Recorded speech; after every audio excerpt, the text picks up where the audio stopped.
This is Jim Goodman from Newton South High School, and I have with me Mr. Howard Whitmore, former mayor of Newton, and we're going to do an interview for the Oral History Project.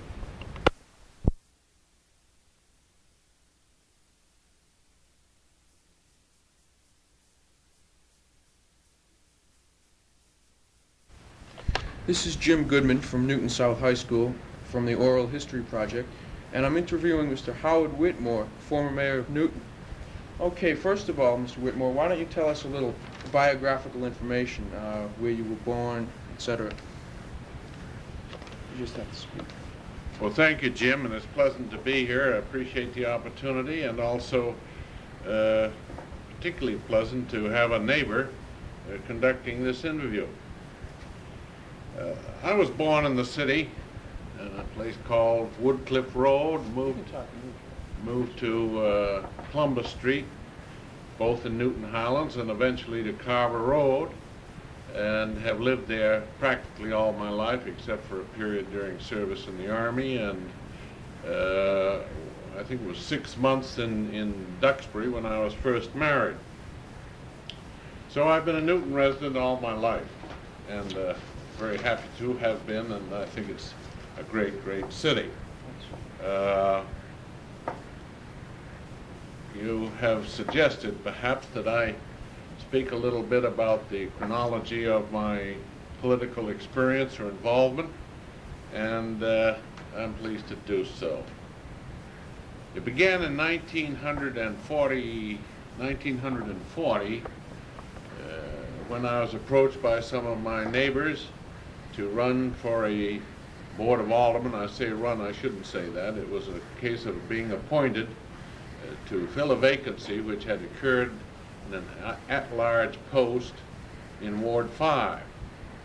I was chosen by the board to succeed the former member, who was also from Newton Highlands, and in the subsequent election, I was, in a sense, re-elected to the board and served until June of 1942, when I resigned to accept a commission in the Army Air Force.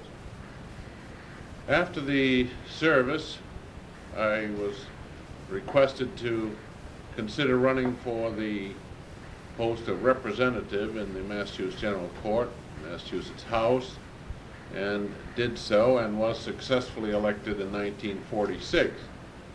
Served in the House from 46 to fall of 1953, when I resigned to run for mayor of Newton.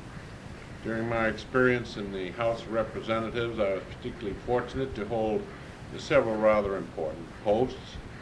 Originally I was assigned to the Committee on Cities, then to the Committee on Municipal Finance, and was chosen to be chairman of the Special Legislative Committee on the structure of the state government. And incidentally, I happened to notice in the newspaper this morning that another report has been filed by a task force in respect to the reorganization or possible reorganization of several agencies of the state government. This has been done 2 or 3 different times, and actually nothing concrete or of any particular note has come of any of these studies. Perhaps this one will be more fruitful. I was chosen chairman of the House Ways and Means Committee in 1953 in January by the then Speaker, Honorable Charles Gibbons, now deceased. Under the governorship of Christian Herter, who in my opinion was the finest governor the Commonwealth has had, a man of tremendous judgment, great personality, ability to sell his products, and a leader of unqualified ability. Subsequent to the House service, I was elected mayor of Newton in the fall of 1953 and served through the year 1959 when I retired. And that next year, in 1960, I was asked to run against or not a run against, but to run for nomination for governor in the Republican Party, which I did and lost out to a great fellow, John A. Volpe. Subsequent to that, I went back into business, and until 1964, when I became the Republican candidate for the United States Senate to run against Ted Kennedy. Well, it takes not any great imagination to know how I made out in that one. In 1965, I was appointed by Governor Volpe to be Commissioner of the Metropolitan District Commission. I served there until 1972, in which year I transferred to the Division of Solid Waste Disposal, a division of the Massachusetts Department of Public Works, and retired from government in 1972. And I guess that's about it, Jim. Oh, thank you. Well, first of all, I guess somebody with such tremendous political experience, this would be a good question to ask.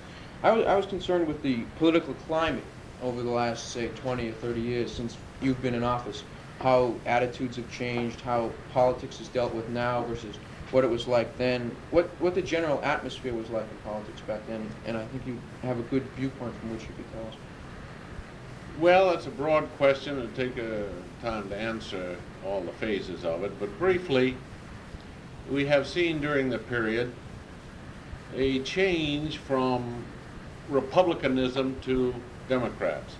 And for instance, when I was in the House, as I referred to, the governor was Governor Herter, a Republican. The speaker was Charles Gibbon, at least for a part of the time.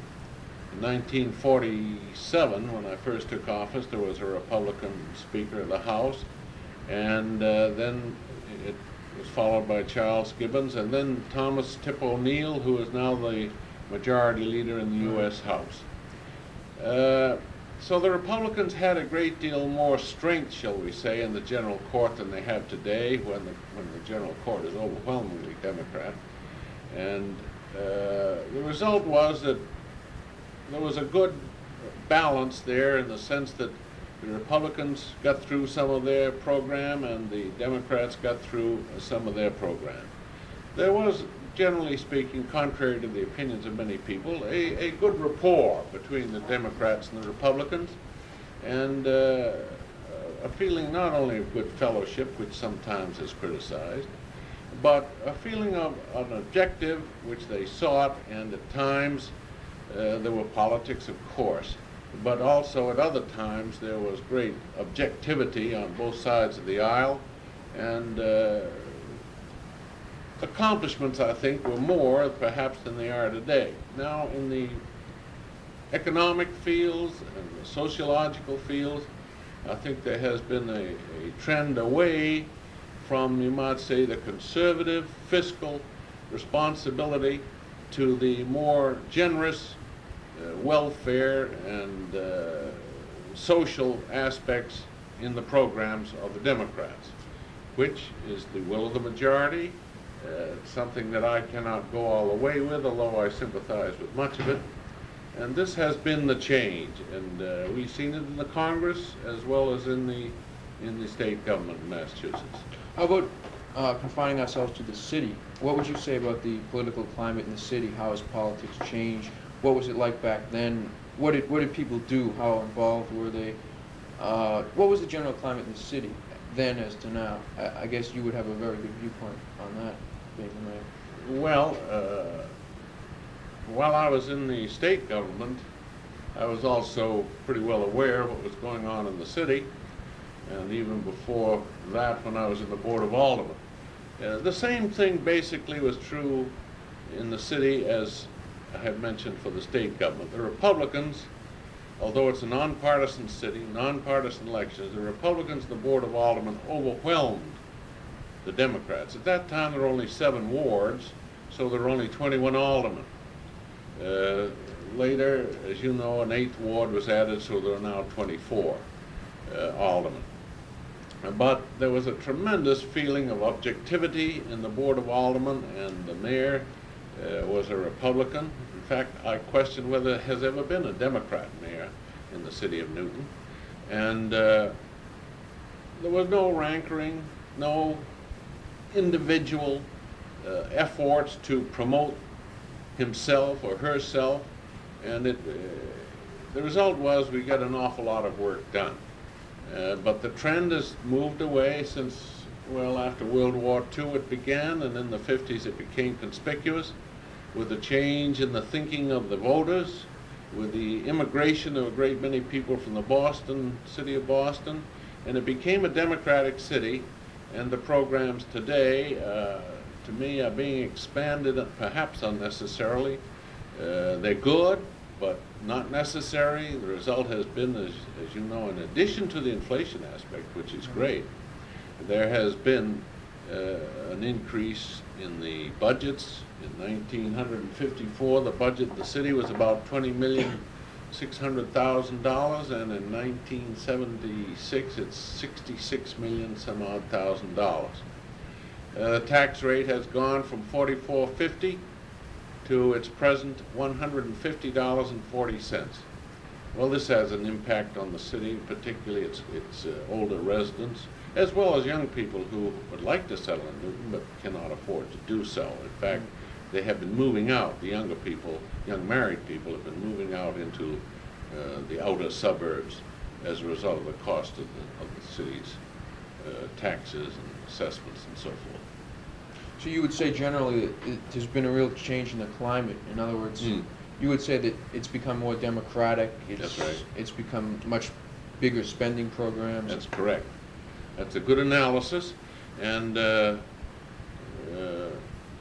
again, this is the aldermen are chosen by the voters, and so is the school committee, and this is the way it is. So we might as well enjoy it. Right now, we're really, politics sort of has a bad name. In other words, it's been slurred by the media. It's a real different political climate now. People are becoming alienated. Would you say that you saw any of that back in, say, the 1950s, or were people generally involved in government? Did they trust the government? Did they really get involved? Was there a big sort of political something in the air? Were people really involved? Did they think about their city a lot? Yes, although I think today the trend in national, state, and city government is to go more directly and broadly speaking of programs directly to the voters. Whereas in the previous day it was more concentrated on their elected representatives. And there's a good and a bad part of this change. Perhaps the good part is philosophical to a great extent. It's an ideal that is good, to discuss these things as much as possible with all the people instead of just in the legislative or executive chambers. On the other hand, I think many things that need to be done, particularly in the physical aspects of the city, in the highways and the sewer and the water and the playgrounds and the school buildings and so forth, it takes more time, and sometimes the result is that nothing is done. It takes more time to get a job done than it did in the older days, and I think that people were pleased with the expedition of the, for instance, during my administration of 6 years, we put on 8 additions to grammar schools. We put on 1 addition to the Warren Junior High School. And Jim, incidentally, I expect you know this, we built this high school here, Newton South High School, which was approved in 1956. Construction began in 1958, and I believe the school was first occupied in 1960. So that there's a plus and a minus to the shift in the manner of approaching projects that should or need to be or are requested to be done. Okay, well, I could ask you, one thing that interests me is sort of the business of politics. How is the city really run? In other words, we all know who the mayor is and who the aldermen are, but who makes the important decisions? Who carries out what has to be done? In other words, and how has that changed?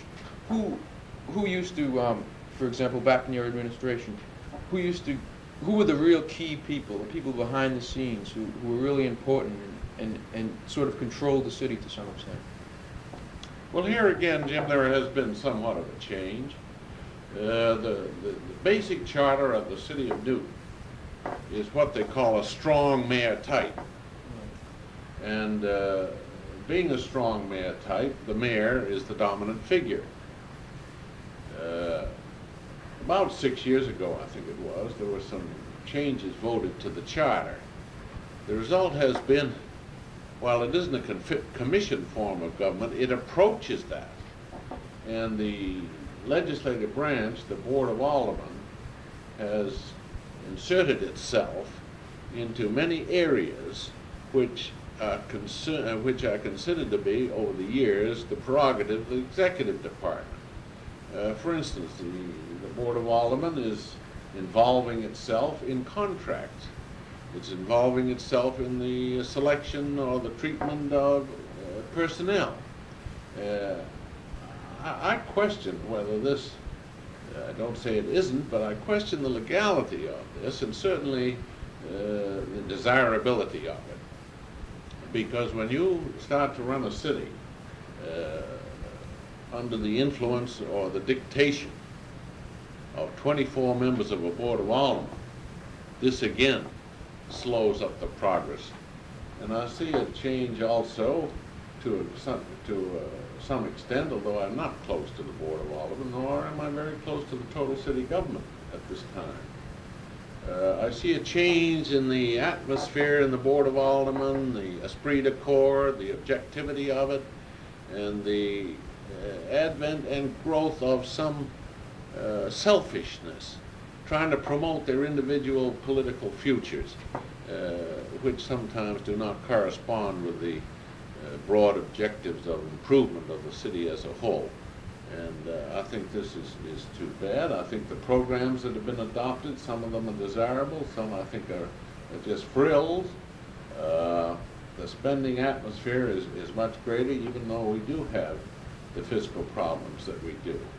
The number of employees has increased tremendously, more so, I think, than is necessary in view of the fact that the population of the city today is around 89,000, and it was up almost to 92,000, and there has been no great building programs in the sense of homes and business properties and so forth. There are increased problems in the streets in the sense of crime, and obviously over the period of years you try to improve your systems of water and sewer and so forth, but by and large there hasn't been any great physical expansion in the city. And the programs are more of a social nature.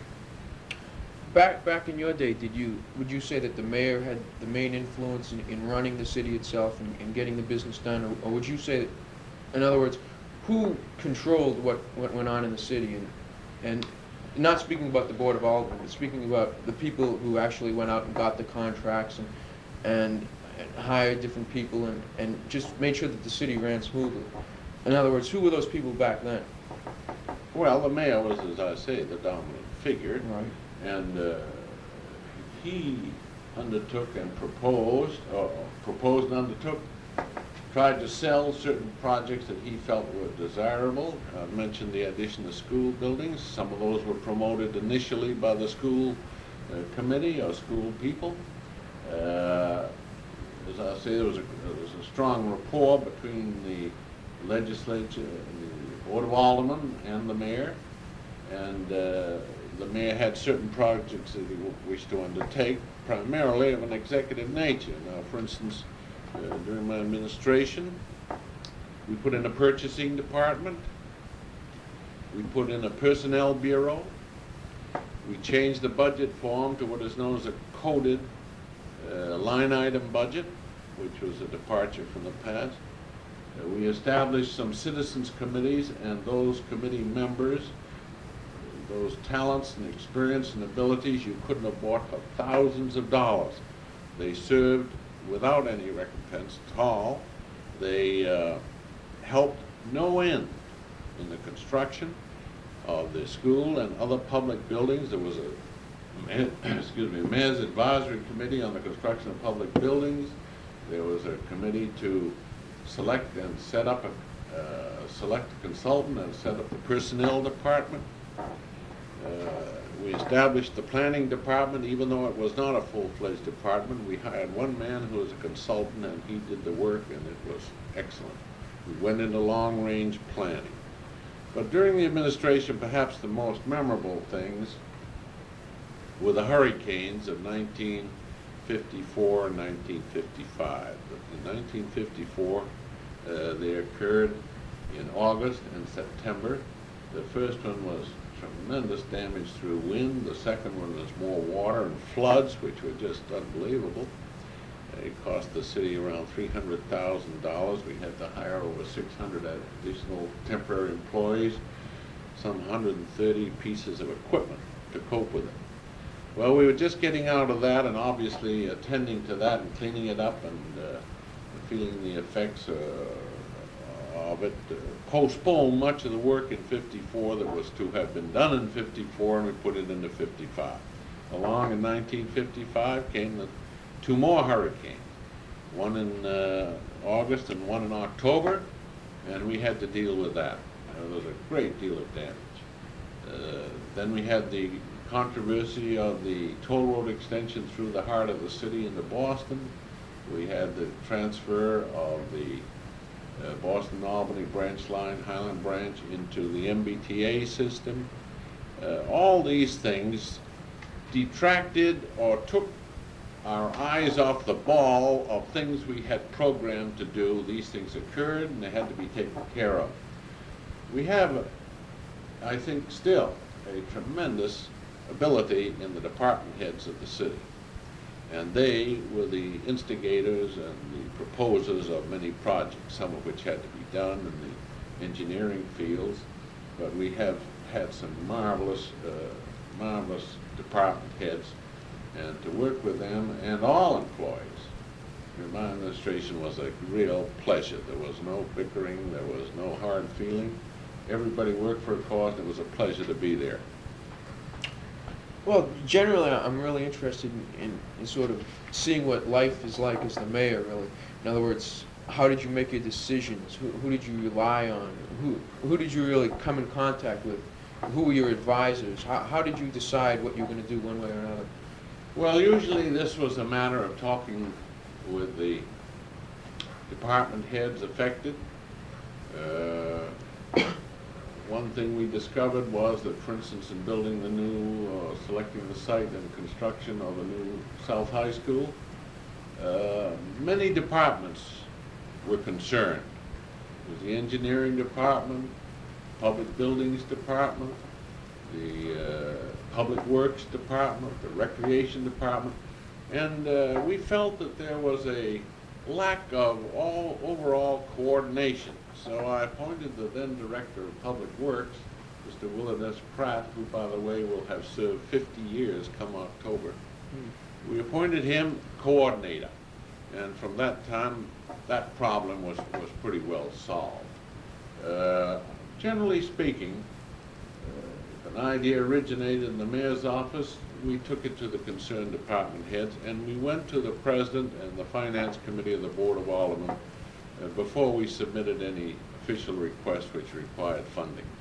And it worked out very well. As far as the life of the mayor himself is concerned, it was one of concern, it was one of pressures, it was one busy period when the home life suffered considerably. However, in view of the fact we had to be out so many nights and all, we did get a full rapport with the citizens and attended their social functions. We attended their improvement association meetings in the neighborhoods. We talked with them about the libraries and so forth. It was a busy period, a period that can't go on forever in a mayor's life, because not that he doesn't want to, but he just wears down a little bit. Right. So basically what I'm trying to get at is, you would say that the department heads were important Correct. people in the government. Very important. And they were the ones that really sort of They coordinated were the everything. advisors as well as the sponsors. Right. Okay. Well, something else I was interested in was sort of, if you could look back at the 50s in Newton, who were some of the the real important political figures. In other words, who are the real big people in Newton, the powerful people politically. Not only the people in Newton, but the people who came from Newton and went on to bigger and better things. I'm just trying to get a general sense of some of the personalities, what they were like. I can give you two examples, the Weeks, Sinclair Weeks and John Wingate Weeks, and anything that you could offer on them would be very helpful.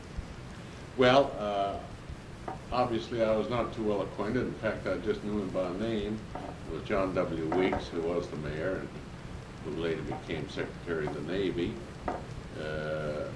Then bringing it more up to date, his son, Sinclair Weeks, was mayor during the Depression days and later went on to become Secretary of the Commerce. And he was a very strong leader type of man, as indicated by his record in World War I. Incidentally, it was he and his compatriots from Newton who established Post 48, American Legion Post 48 in Newton, and the members just worshipped Sinclair Weeks, who was a fine figure, a dominant figure. He later became chairman of the Republican State Committee and as such promoted, of course, the Republican Party interests. A fine gentleman. Then, of course, we have an outstanding man who was closely associated with Newton, a former member of the Board of Aldermen, was Leverett Saltonstall. And I think we all know his history, where he was a U.S. Senator for so many years and so forth. Incidentally, a great athlete.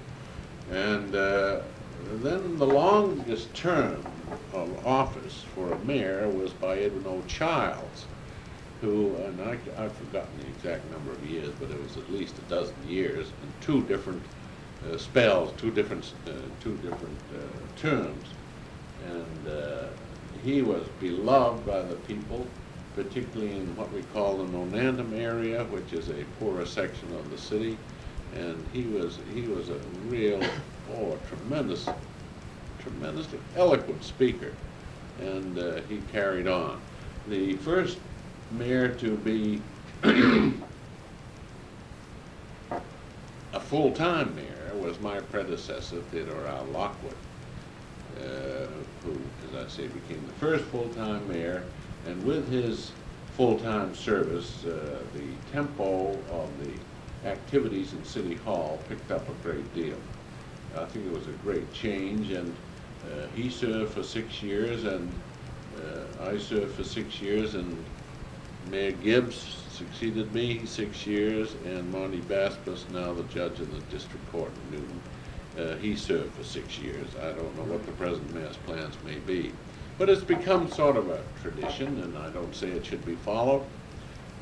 Sometimes experience is a very valuable asset to the executive department. Others who I think should be mentioned, and there never has been a political machine in Newton, either party. There hasn't been. No. When the Republicans dominated, even in a nonpartisan election, they had pretty much a choice of whom they would wish to have in office, and in a sense what they wanted to do, because they had the mayor and they had the Board of Aldermen, overwhelmingly. But there was never actually a machine in Newton. It was more of a neighborhood consensus idea, and representatives in the neighborhood who would get together and talk over things and raise money for the candidates. And it just, strange it may seem, just about happened. Right. Under the present system, I don't see any dominant democratic machine in Newton. And the same is true in the legislature today. It's more an individual effort rather than a party effort or a group effort. There is to some, still the city is pretty much nonpartisan, even though, except for the mayor, which is a big exception, individual Democrats. So you wouldn't say that Newton had the effects of a political machine? In other words, powerful people who Not sort today. of had a big... No, I'm talking about sort of back in the 50s and the early 60s. No. You wouldn't say there was anybody who was sort of powerful and had a strong voice in politics? No, I wouldn't say so. No, I would say some of those who were very influential, Right. either within the city or in the state. were, for instance, two judges. Paul G. Kirk, who was a longtime Newton resident, was a justice of the Superior Court.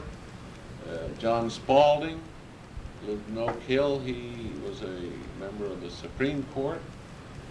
Frank Flashner, that we all know and loved, who unfortunately died a little while ago.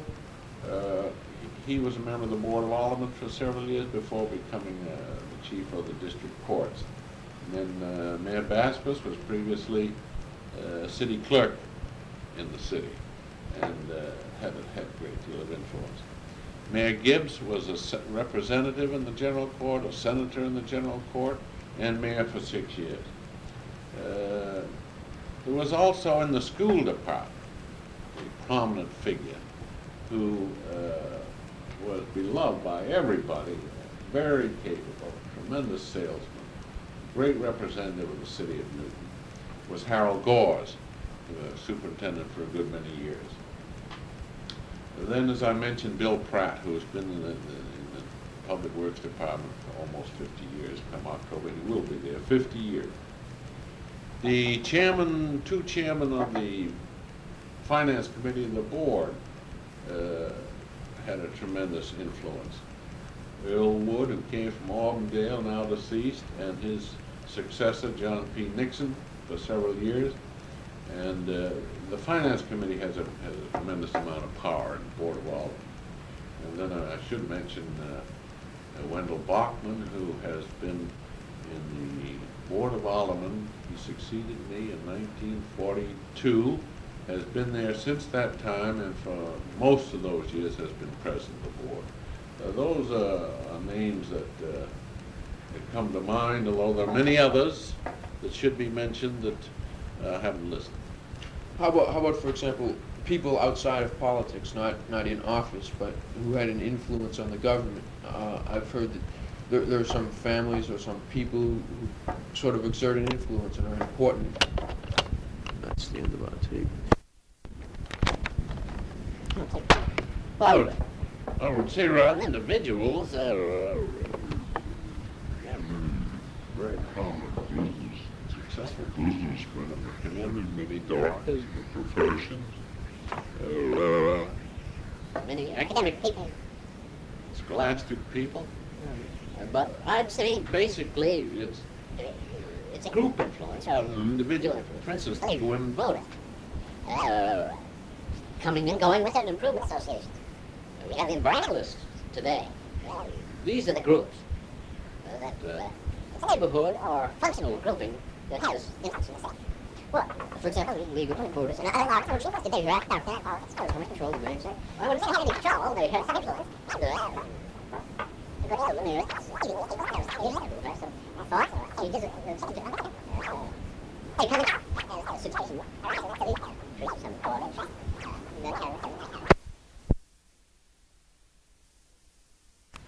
There we go. Okay.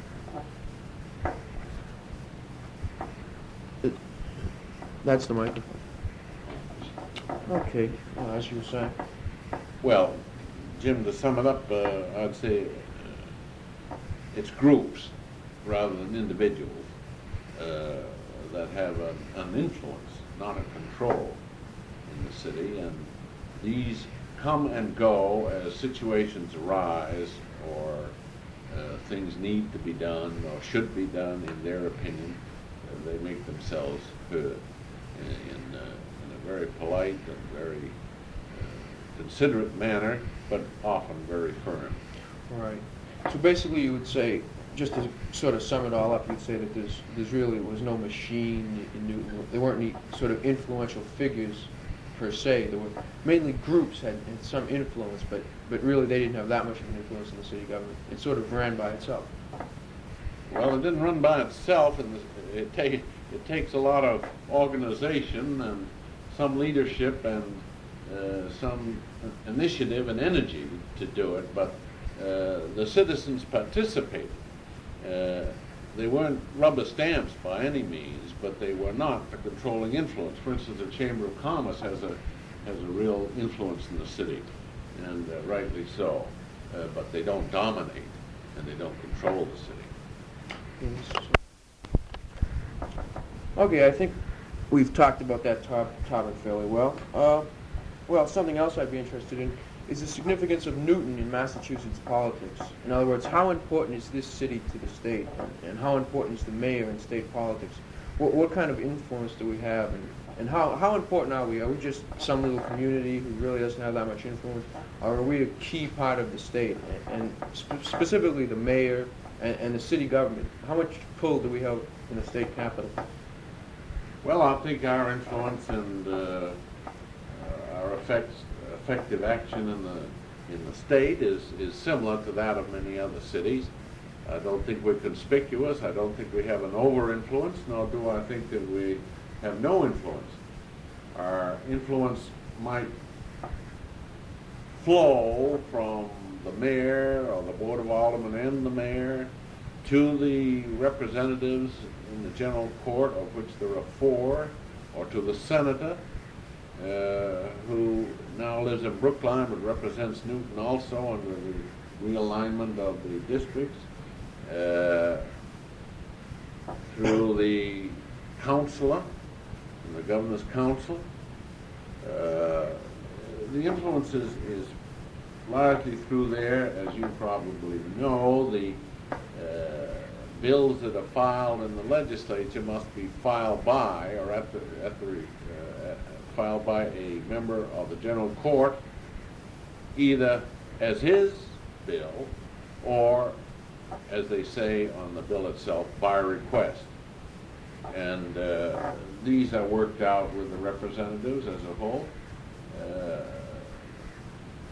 Also, the influence stems from the mayor or the city's participation with other communities through the Mayor's Association, the League of Cities and Towns, and there can be occasions where the city itself or the mayor, the board of aldermen, creates a group, such as we did in the case of the toll road. And I think that was an interesting experience in the sense that, there are probably a dozen cities and towns included in the effort to clarify and to work out satisfactory solutions in respect to the toll road, which had taken a good piece of property through our central city and dislodged a group of citizens in West Newton.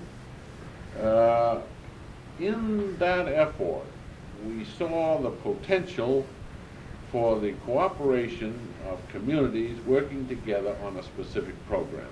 And I like to think, and I think it is true, that this may have been the very beginning of the Metropolitan Area Planning Council. From that stemmed this council, I believe, and these, of course, have a great deal of influence, broadly speaking. Well, I really don't have anything specific to say.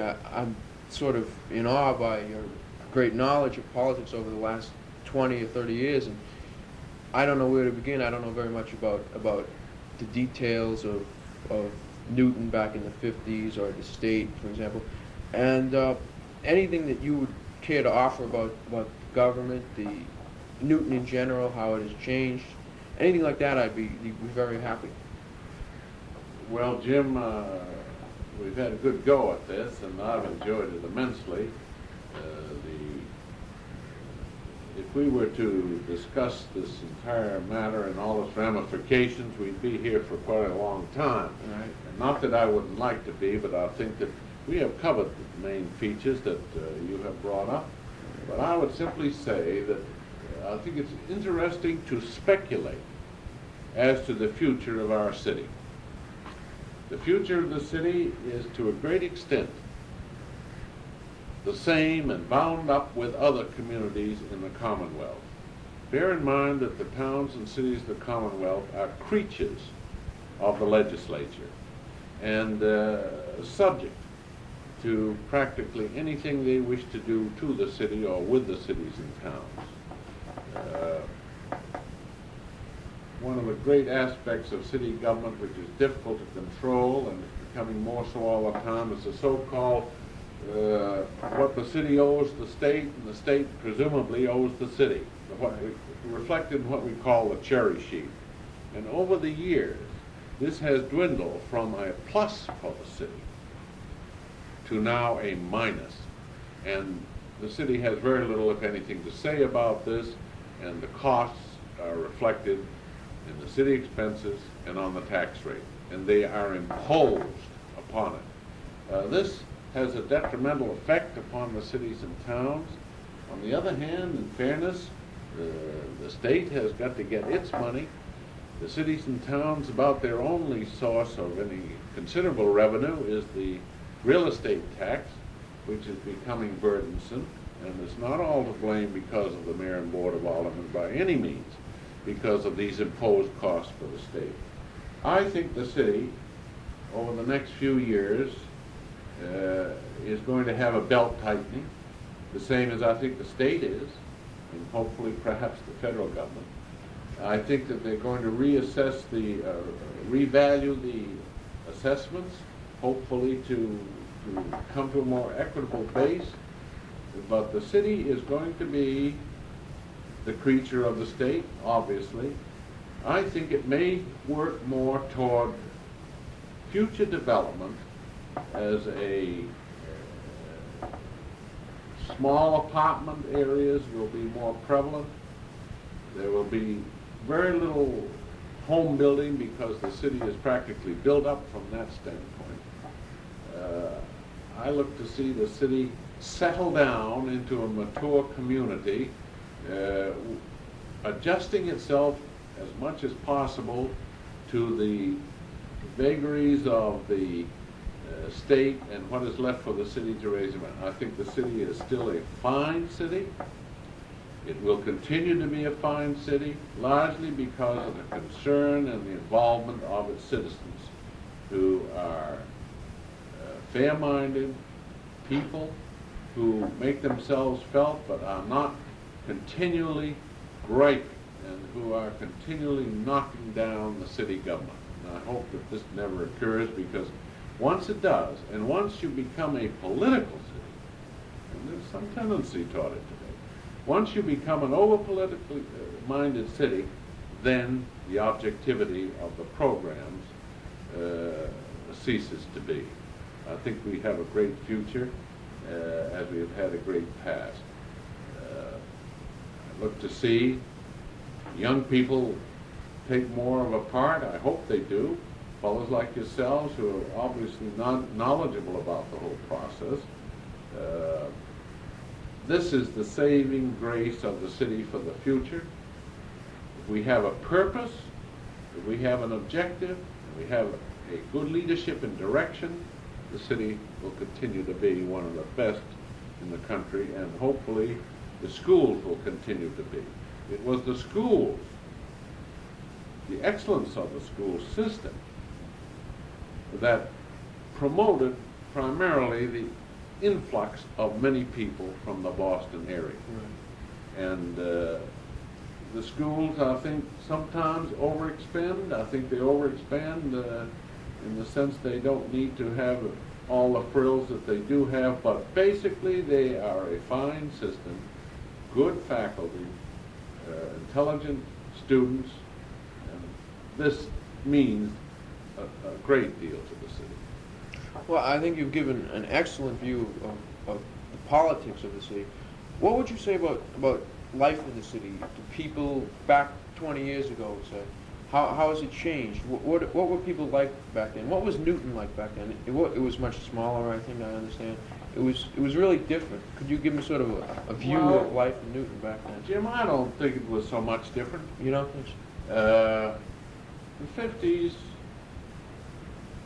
let's go farther back. Okay. Before the expansion, after World War II.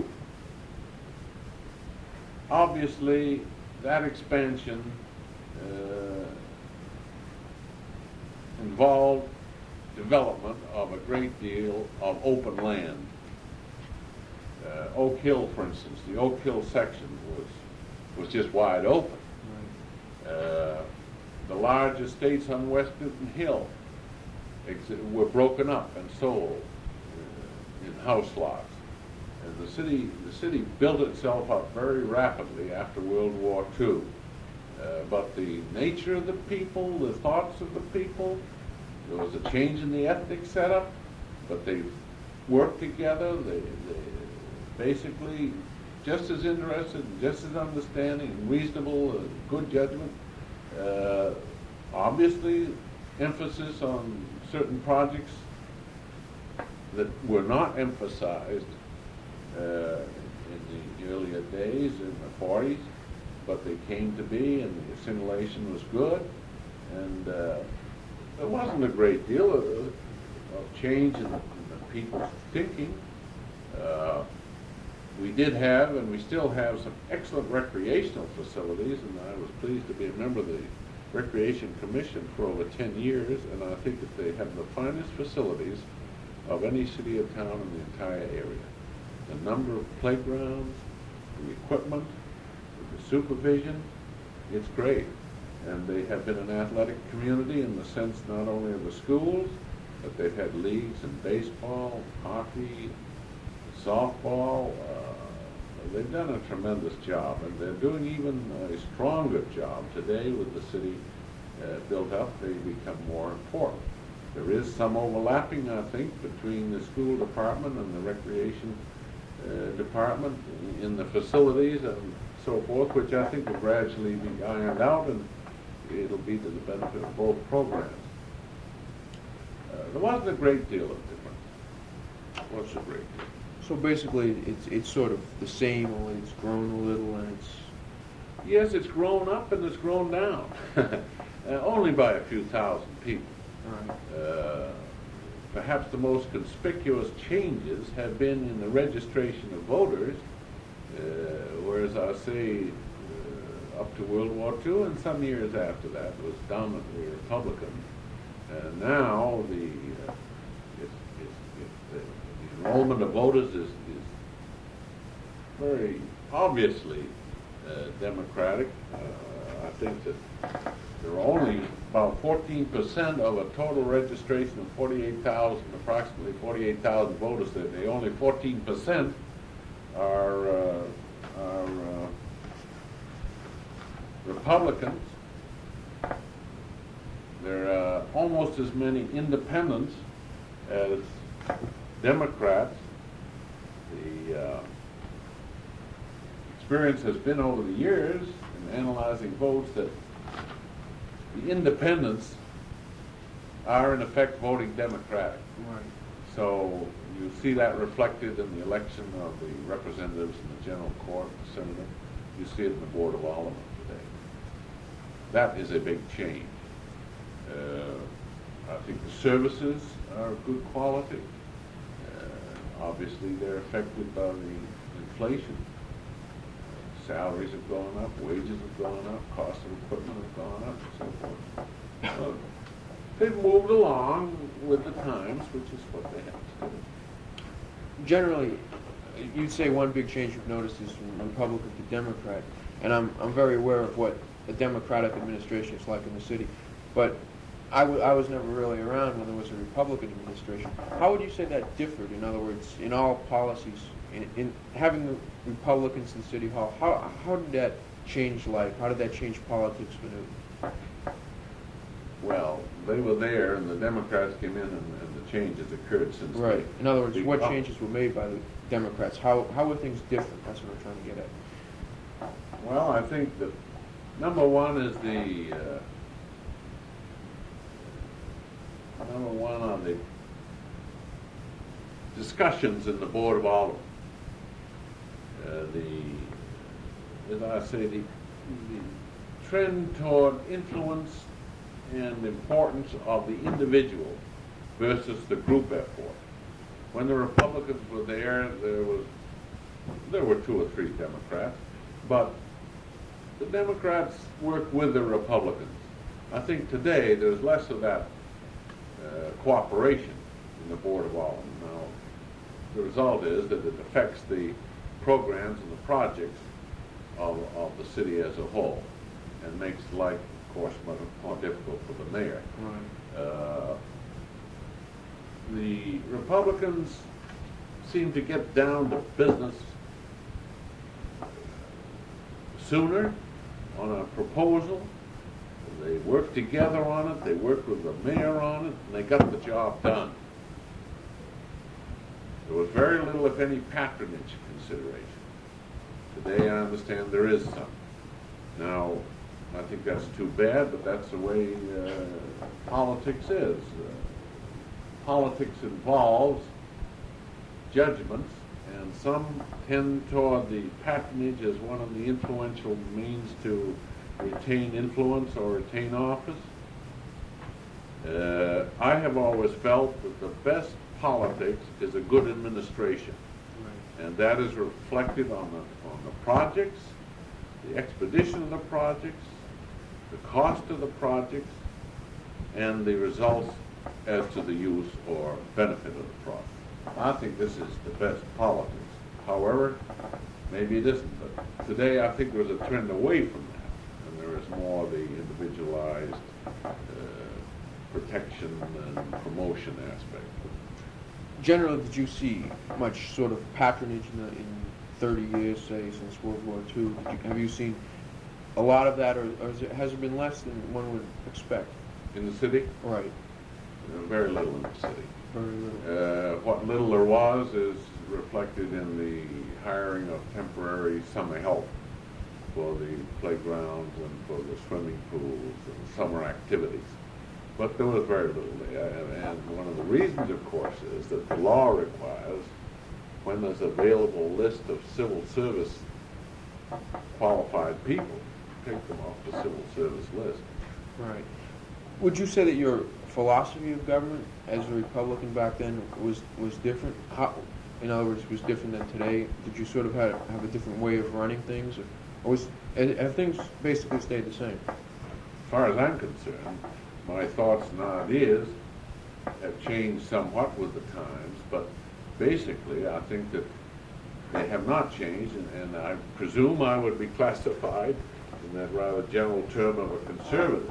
Right. But I do think that the conservative efforts, the conservative philosophy, in the long run, is going to come back in vogue in the sense that it provides, at a lesser cost and a more feasible program, it'll come back because of the extremes we have gone to in the other way. Right. So generally, but sort of in the running of the government itself, is there much difference between the conservative and the, say, liberal administration? Did you do things differently? Did you, in other words, I'm trying to say, how were things run back then by conservatives? Well, I've tried to outline, Jim, how they were done. They were done more harmoniously. Right. They were done prompter. They were done at less expense, which is, of course, we didn't have the inflation in those days. And the people, in the sense of everybody and everything, were not fully involved. This slows down the process and it sometimes works against the philosophy is good, but the practicality of it, the pragmatism is not good. Okay. Well, anything else you could care to add?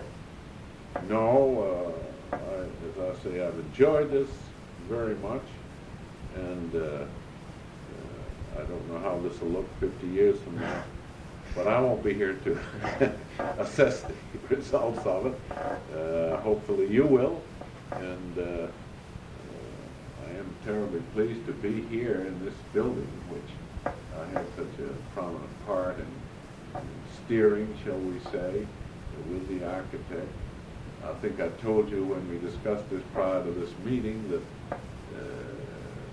the selection of the site which the building is on was a matter of great discussion because of the topography and the quality of land this was built on was low, it was swampy, and involved thousands of tons of fill, whereas the other more expensive piece of property off Dedham Street was highland, and but it would cost us a great deal more to acquire than this. And I think after some struggling and after some adjustments, this entire area has proven to be very good. Okay, well, I want to thank you very much for coming down, and we got a lot accomplished, and thank you. Thank you, Jim.